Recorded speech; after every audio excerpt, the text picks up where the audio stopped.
Our next speaker this afternoon is Antoine Wells. Antoine Wells was born and raised in St. Petersburg, Florida, and graduated from Gibbs High School. He attended DeVry University for electronic engineering in Atlanta, Georgia for 2 years. While in college, Antoine was employed with Systems Parking, where he was a valet who parked cars at the Omni Hotel. Since his career goal was to be an electronic engineer, he accepted a position with Ingenico, an electronics company that manufactures and repairs point-of-sale systems.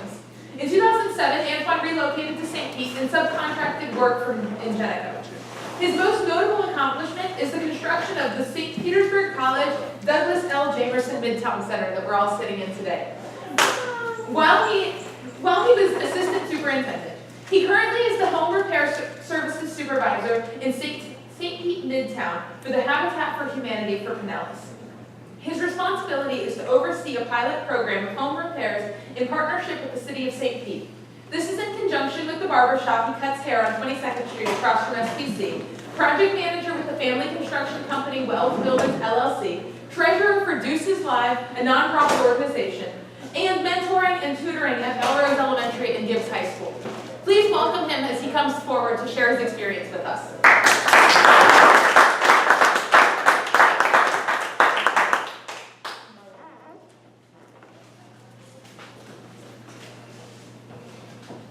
First, I want to say that it's an honor and a pleasure to be here to speak with you all. I just want to thank everyone that had a part to do with being here.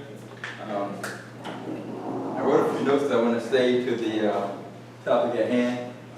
I have quite a bit to say and offer to all of you. I want to make sure that I hit the necessary points that have been required and requested of me. As it was mentioned, I'm involved in quite a few different occupations, quite a few nonprofit organizations, and I'm sorry, forgive me. I want to acknowledge my good friend Mark for being here. It's a pleasure to see him and hear him speak as always. We partner as well in different speaking engagements. So nevertheless, I started off at Gibbs High School. Before graduating from Gibbs High School, I knew within my heart that I wanted to be an engineer. The reason why I knew that is because that's what I felt I was good at.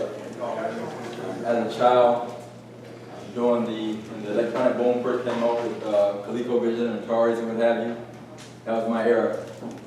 So I was one that enjoyed not playing the games, but hooking the game systems up. And so as a child, I found that a way to earn money. First I did it as just because I enjoyed doing it, so I volunteered. I would hook up game systems, I would hook up, at that time, VCRs. I was making surround sound systems with phone jacks. So before surround sound was made in one component, I was hooking it up with phone jack systems, mono jacks rather. So nevertheless, because I enjoyed it so much, I decided to go to school for engineering. Originally my plan was to go to FAMU, and I didn't get accepted in the time I thought I should get accepted. But I knew I wanted to be in college.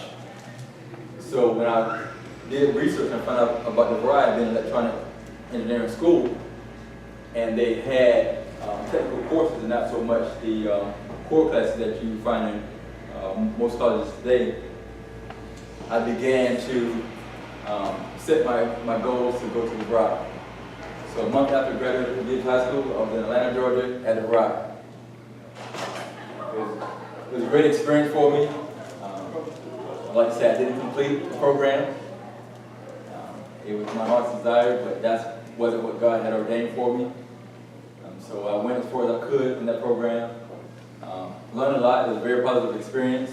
One of the things I learned was time management, which is one thing that I hope you all learn from being here at St. Pete College. Is time management. It's a very, very important part of your life, not just for school, but even after school. The ability to multitask is another thing that I learned. In electronic engineering, it's a lot of math and sciences and labs and what have you. Pretty intense. So, just at St. Pete College, DeVry was, we didn't have student housing on campus. So I had the reality of living, paying rent, electric, water, had to work, all while in school. So it took a lot of good time management and multitasking to fit everything in. And what that did, it showed me that I had capacity. I had the capacity to meet all these tasks and challenges. So one thing I want you to take away from here is that you all have capacity. A lot of times we don't really know and understand how much capacity we really have. People ask me all the time, they say, well, Antoine, I mean, how do you do all the things that you do? Well, first of all, it's not me that's doing it. First of all, God gives me the strength and ability and the talents to do what I do. And the other part of that is, I realize and understand that. Think about this. Everybody take a minute and think about this real quick. How many hours are in a day? 24. 24 hours. I want one person to know that answer. Okay. Yeah. 24 hours in a day. When I was in college, I was working a midnight shift at valet parking from 11 at night, 7 o'clock in the morning. Get off at 7. I would go detail cars from 8 o'clock to 12 o'clock. At 2 o'clock in the afternoon to 8 o'clock in the evening, I would be at school. Somebody said, when do you sleep? Right. Well, and I don't, trust me, I don't really encourage that for me. And sleep is a very important part of life. Very, very important. And of all the things I do and all the things I feel like I'm good at, sleeping is not one of them. And the reason is because, and I heard Mark say it, because my passion, my purpose is so high. My drive is so high that that's all I do is think about being the best and doing the best that I can at everything I do. If you notice the shirt that I have on, it says, well done. That's my brand for myself. My brand to make sure that everything I touch, everything I do is well done. And I get that because my last name is Wells. So it can't be easy for me. And not to mention that fact that I just like to be the best. I've always strived to be my best. Even coming up as a child, I never forget elementary school, middle school. I always wanted to make honor roll or dean's list. That was my personal goal that I had for myself. I never forget 5th grade. I came home with 4 A's and a B. Showed my mom a report card. She said, "Oh, baby, you did a good job." I said, "No, I didn't. I said I had all A's." She said, "Boy," I said, "the teacher gave me, she gave me a B." She said, "Boy, the teacher gave you nothing. You earned that B." I said, "No, I didn't. No, I didn't." She's gonna change my grade. I said, "What? Nobody's gonna change your grade. You earned that grade." So I'm gonna show you. So what my mother didn't know was in 3rd grade, I learned how to add and subtract. I learned median. I learned to average my grades. So again, back to the management and organization, I kept all my assignments.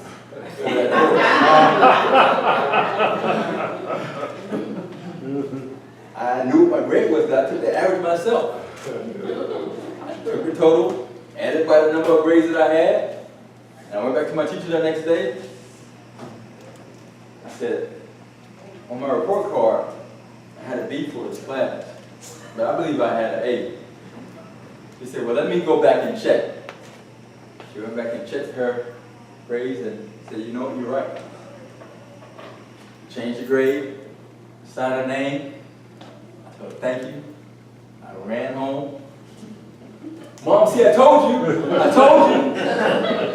I'm supposed to have all A's." She said, "Well, how did you do that?" I said, "Because I kept my assignments.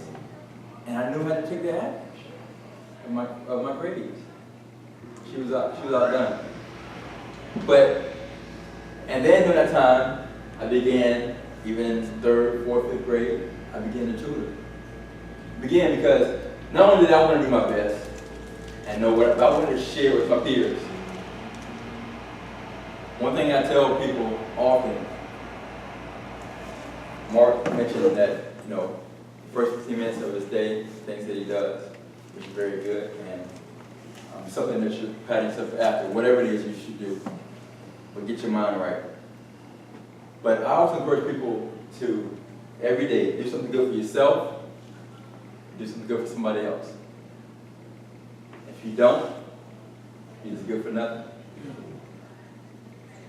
Do something good for yourself, do something good for somebody else. If you don't do that, then you're good for nothing. Who wants to be good for nothing? So, with that being said, as I began to grow mature, like I said, I went off to DeVry, and my major, electronic engineering, I didn't finish. It was very, very disappointing to me because, again, I had set that goal from childhood. This is what I was going to do. Some of the other things I did as a child was cut hair. So I want to encourage you, another takeaway, always have a backup plan. Always have a backup plan. No matter what it is that you decide to do right now, please understand.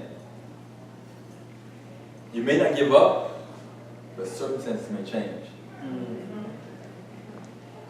The goals you set now, you may not give up on them, but the circumstances may change. So what I didn't understand was when I got to college that my circumstances was going to change. And what changed was, the first thing was, I had a child. I didn't have a child, my girlfriend had a child. So I had to reorganize my life, my responsibilities, my choices, my decisions. Well, I sat out for a semester, I went back. Sat out for another semester, I went back. I was going to a junior college there in Atlanta.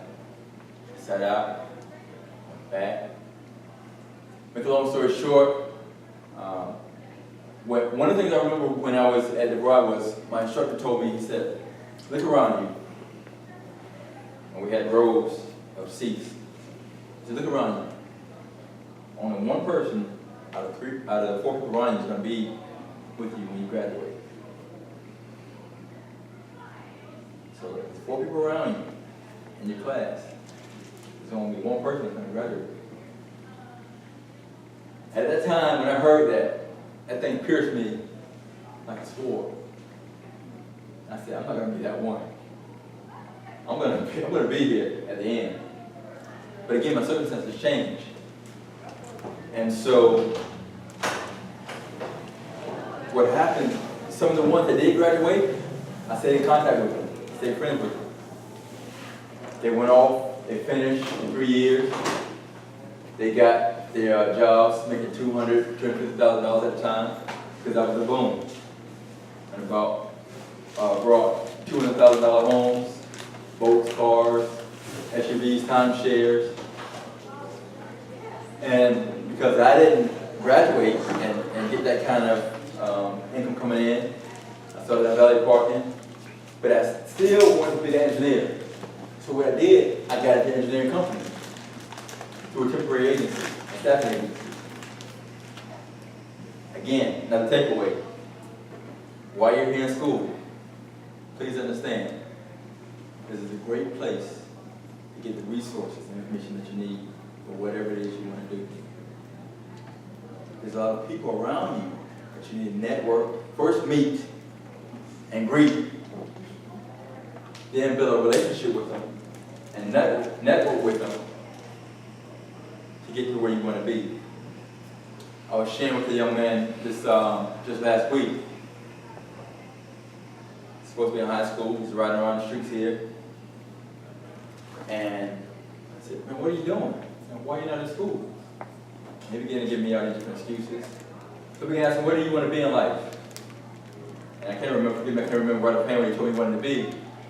But I said, well, where are you going? He said, I'm going to to be with my friends and play some video games.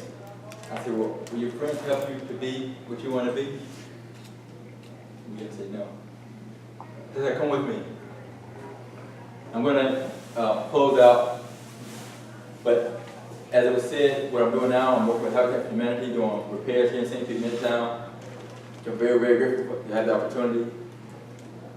But I began to bring the young man with me, and around the people I was with, to give him the skills and show them skills and get the training that he can learn to be what he wants to be.